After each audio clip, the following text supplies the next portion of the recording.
What's going on YouTube? So Android here, and today we're going to be doing something a little cool. Now you guys might know on my red Camry I had the backup sensors that I installed, and this time we're going to install them on my black Camry. This one's going to be a little tricky just because I do not have the 50 or the 60-40 split. So now I have to figure out another way how to route these wires inside the cabin. Now this kit, again, just as the last video, is some cheap kit I bought on eBay. It's pretty much some China stuff, you know. What is this called? Some backup sensors, and here's your little sensor kit, and then your little power. They give you this little cheap 3M sort of tape, but trust me, it does not work. The important bit here to note is the placement. I don't know if this one shows it right there.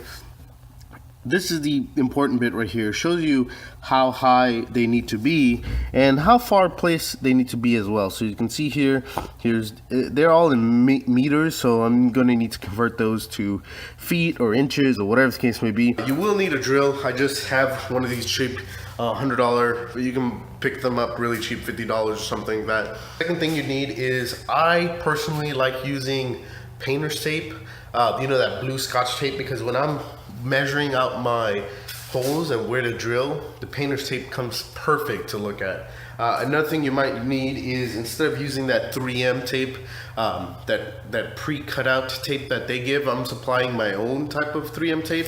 It's pretty much the 3M tape, the double-sided 3M tape brand you can find at Home Depot or something like that. But my case, because I don't have the 60-40 split, what I'm going to be doing is, if you go inside my car, I took out the headrest here, and right here I'm gonna see, you can see, I don't know if it'll pick up on camera, you can see there's some light coming from the trunk. I'm gonna try to feed the actual line in through there and then out the trunk first. That's gonna be my first step, because I want this control box, where is it? I'll have it inside, but I have the control box.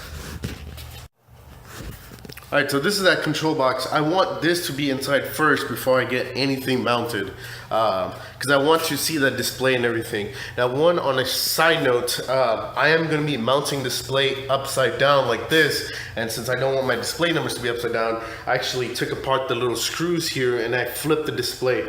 I did have to do some modifications. You can see there it's a little bit melted. I had to dig in to the plastic so the circuit board could fit. But anyways, I'm going to have a correct reading display, which is always nice. You could put it right side. This is how it's intended to be, but I just like it having this way because I wanted to see it more like factory type of look. So let's get started, guys.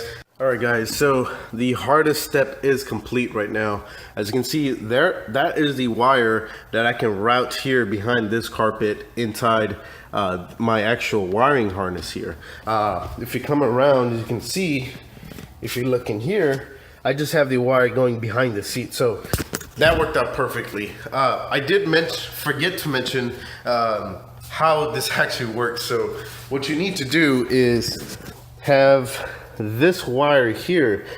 This end is going to connect to your backup light, like the actual light itself is going to connect to that one. This white connector is going to control this little, I guess this is the brains of the operation. It's going to go here.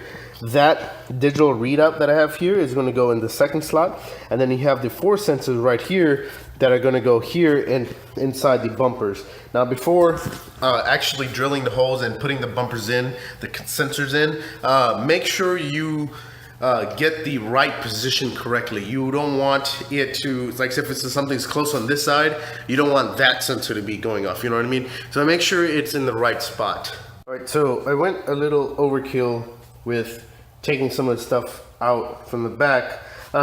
Again, there's the wire that's coming out. I'm gonna route it all the way over here. I'm gonna have the control box somewhere right there. But anyway, it's a cool thing. You don't need to take anything out. I just took most of the things out so it's easier for you guys to see. All I took out was the where the carpet is, and then that's the plastic that goes right here, and this is that little rubber piece here. So that plastic piece goes right there. It was just a bunch of clips.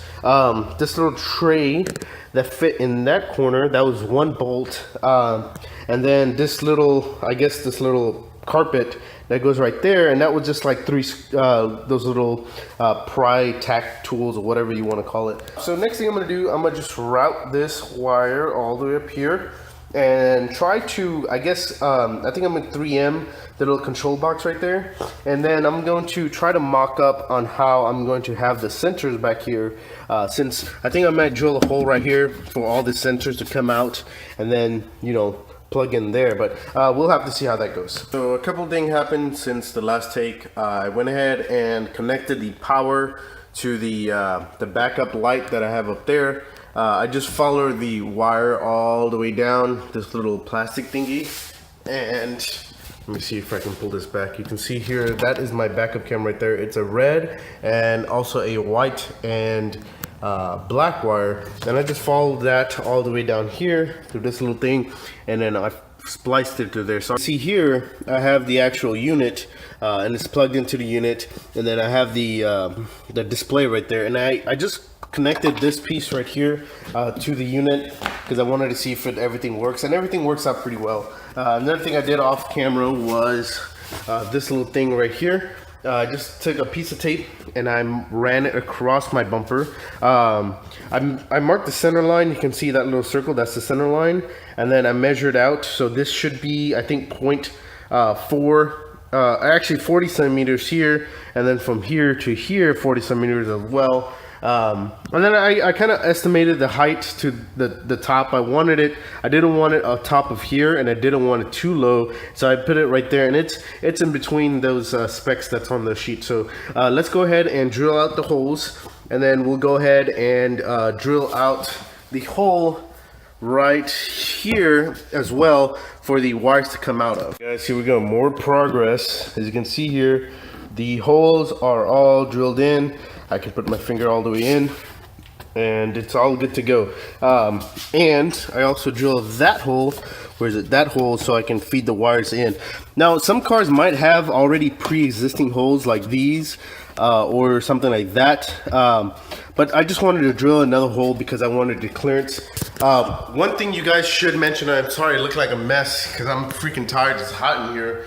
One thing I do have to mention is that I did use the same drill bit to drill through the metal, and it worked pretty well. It took a little bit of force, so that's why I'm out of breath right now.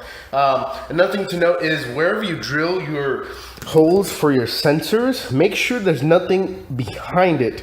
Make sure there's not a muffler, or like I think the gas tanks, they keep like over there now, so you don't really have to worry about that. But like everything else, like just make sure you're not hitting it or anything weird like that, you know what I mean? And then also when you're feeding the wire through, make sure nothing's behind this thing as well. So I already checked underneath my car and everything seems good to go. Anyway, so right now what I'm going to do is I'm going to feed the wire backwards. So I'm going to put the sensors from here, feed the wires in, and then pull it out of here. Okay. This is, I would say, one of the hardest steps to do. Now that is getting the actual wire, this wire routed inside the car. The reason I say that, most cars have things behind here, so it's hard to get to. You'll have to fiddle with the wire. In my last case, my old Camry was a base model, so there's nothing behind here. This model has diffusers and everything, and I don't want to get rid of it, so I came up with this cool plan. I taped a magnet, as you can see here, that's the magnet. I taped the magnet to this actual thing, and what I'm going to do is try to pass it through here and have this other magnet here, and then magnet it all the way over here so I can grab it over here. So let me see how that works. Alright, so I have the magnet inside. I'm gonna see if I can just pull this all the way here. As you can see, it's kind of working. I lost it. 1 second. I guess I gotta pull this up as well. Let me feed some wires in just to be safe, and then let's see if I can pull this over slowly but surely. I should be able to. Let me feed him some more wire here. And I apologize, doing this one hand is a lot awkward. Let's see, let's try it. Alright guys, moment of truth. Let me turn off my light there, and moment of truth. Here we go. Here we go. Boom! Nice. All right, I got it through here. So now we got to do that two, or I guess two more times, a couple more times, and then we can route it through that little wire there. So I guided all the wires inside, and here are all the wires right there. And I'm just going to zip tie them to this existing wiring and tuck it in all in the back.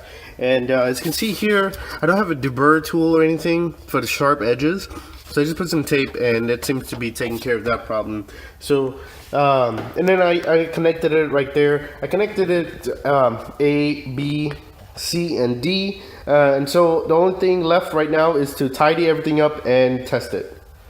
Alright, the sensors are in, and I went ahead and cleaned up everything back here as well. There's no wires or anything like that. These are the two clips I broke, unfortunately, for my cargo net. I'm just going to go ahead and epoxy it together. As you can see here, everything is nice and tidy. That one is a little sagging, unfortunately, but I should be able to fix that after the video. And you can't really tell anything's going on, actually, so that's always good. I haven't plugged these in yet because I want to test them out just to be sure before it's in, but other than that, I'm just going ahead and see how it works. Alright, so I'm in my car right now, and as you can see, that is the little thing right there, and I have it mounted kind of like temporarily on a foam piece. It's a little too small to fit behind my mirror, so I have it temporarily mounted right now until I figure out what to do. But I just wanted to show you how it works. So whenever you put it in drive, it'll make that noise because it's always passing up the reverse, and then when I hit it reverse, as you can see, it makes that one beep, and then it's a little line red letting you know it's ready to go. As you can see, mine is straight now, so I'm just gonna back up here, let you see it, see the camera angles, and I'm gonna back up, or try to back up until I get to my wall. Oops, there we go.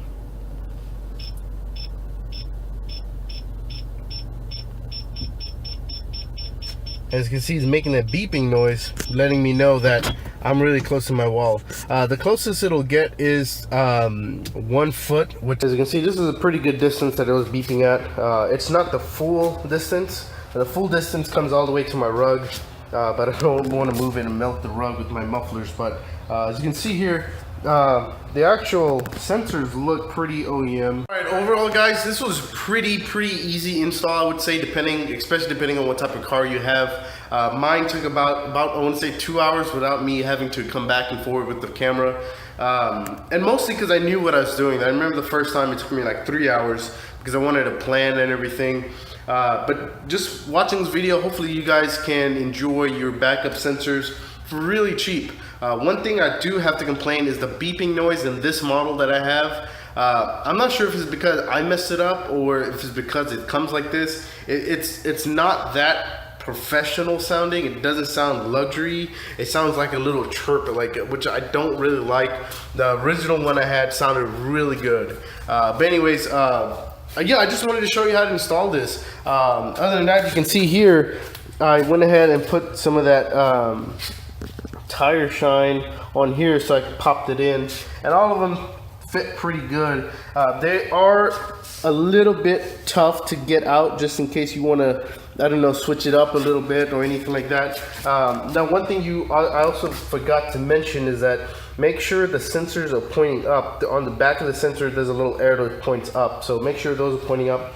And yeah, so everything works out pretty good. And again, I'm using LEDs. I just have LEDs put in my backup lights, and they work just fine, so I don't have any issues there as well. Anyways, guys, thanks for liking, thanks for subscribing.